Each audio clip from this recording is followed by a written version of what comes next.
നമസ്കാരം. ഇന്ത്യയിൽ ഇന്ന് ജീവിച്ചിരിക്കുന്ന രാഷ്ട്രീയക്കാരിൽ കാരണവർ എന്ന പദവിക്ക് യോഗ്യനായ ഒരേ ഒരു നേതാവ് മാത്രമേ ഉള്ളൂ. അത് ശരത് പവാറാണ്. 27 വർഷം മുൻപ് കോൺഗ്രസിൽ നിന്നും രാജിവെച്ച് പുതിയ പാർട്ടി ഉണ്ടാക്കിയെങ്കിലും വർഗീയ കക്ഷികൾക്കോ ചേരിയിലേക്കോ ഒന്നും അദ്ദേഹം പോയില്ല.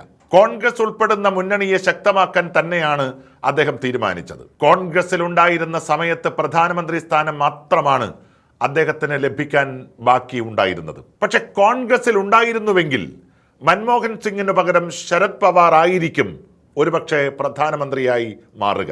ഇത്രയും പറഞ്ഞത് ജീവിതത്തിൽ ഉടനീളം വലിയ ആദർശങ്ങളും നിലപാടുകളും കാത്തുസൂക്ഷിച്ച ശരത് പവാർ ഒരുപക്ഷെ നാളെ കോൺഗ്രസ് മുന്നണിയിൽ ഉണ്ടായിരിക്കണമെന്നില്ല എന്ന അറിയിപ്പിന്റെ അടിസ്ഥാനത്തിലാണ്. ഇന്ന് അദ്ദേഹത്തിന് പ്രായവും അതിലേറെ അസുഖങ്ങളുടെ ആദിയും വല്ലാതെ അലട്ടുകയാണ്. അതുകൊണ്ട് തന്നെ ഇന്ന് തൻ്റെ നിലപാടുകളെക്കാളും വലുത് അദ്ദേഹത്തിന് തൻ്റെ മകളുടെ രാഷ്ട്രീയ ഭാവി മാത്രമാണ്. ജീവിത സായാഹ്നത്തിൽ ആദർശങ്ങളുടെയും നിലപാടുകളുടെയും പുറഞ്ചട്ട വലിച്ചെറിഞ്ഞ് നാളെ മുതൽ വർഗീയ കോമരങ്ങളുടെ സഹയാത്രികനാകാനും ഉള്ള സാധ്യത ഏറിയിരിക്കുന്നു എന്നുള്ളത് പറയാനാണ്. അതായത് NCP നേതാവ് ശരത് പവാറും മഹാരാഷ്ട്ര ഉപമുഖ്യമന്ത്രി ഏക്നാഥ് ഷിൻഡെയും തമ്മിൽ കൂടിക്കാഴ്ച നടത്തിക്കഴിഞ്ഞു. ഇന്ത്യ മുന്നണിയെ ശക്തമാക്കാനും തിരിച്ചു വരാനും വളരെയധികം ആഗ്രഹിച്ച ശരത് പവാറിനും ബോധ്യമായി ഈ രാജ്യവും മഹാരാഷ്ട്രയും ഭരിക്കുന്നത് BJP സഖ്യമാണ്.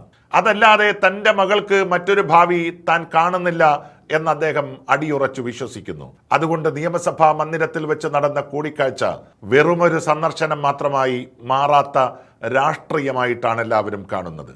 സംസ്ഥാനത്തെ നിലവിലെ രാഷ്ട്രീയ സാഹചര്യത്തിൽ ഇത് വലിയ അഭ്യൂഹങ്ങൾക്ക് തിരികൊളുത്തിയിട്ടുണ്ട്. ശരത് പവാറിനേക്കാളും മകളും MP-യുമായ സുപ്രിയ സുലെ അധികാരം ആഗ്രഹിച്ചു കഴിഞ്ഞു. ഏറ്റവും വലിയ തടസ്സമായി നിന്നിരുന്ന തൻ്റെ സഹോദരൻ കൂടിയായിരുന്ന അജിത് പവാർ മരണപ്പെടുകയും ചെയ്തു.